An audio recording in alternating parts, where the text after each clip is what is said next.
Goeiemôre, Opie. Môre flex, maar jy is vroeg op. Soos die gesegde sê, the early worm, the bigger the bird.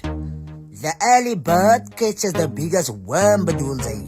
Nes, Opie daar sê. Maar sê my gauw net, Opie, wat doen 'n man in 'n geval soos die tyd van die maand? Is dit dan nou 'n spesifieke tyd van die maand? Ja, Opie, hoe weet Opie nou nie? Verduidelik gou, ek kan nie nou onthou nie. Dis Valentine's Day, Opie. Okay, nou wat het dit met my te doen? Ek soek 'n bietjie raad, Opie.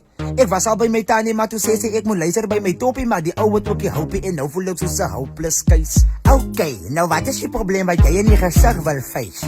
Opie, ek het die hele lys wat ek op die internet gedownload het. Ek wil dit alles in 'n brief insit om te verduidelik hoe ek voel oor die meisie wat langs my in die bioklas sit. Okay, stop die lorry net daar. Jy is nou te vinnig op jou perkie. Kyk hoe vinnig net jou ontjie. As daar nie dalk 'n breinstreepie, want wragtig om jouself te ontbloot aan 'n girl is daarom hastig. Hoe bedoel Opie nou hastig? Is die meisie kan oor jou ook baie lastig? Ek dink so.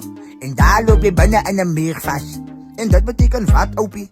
Presies wat ek sê, as sy oor jou voel, soos jy oor haar voel, dan beteken dit dat sy jou wil hê. Maar sy doen nie, want jy kry nie eens 'n soen nie. Jan, Opie, laat my regtig twyfel oor die brief.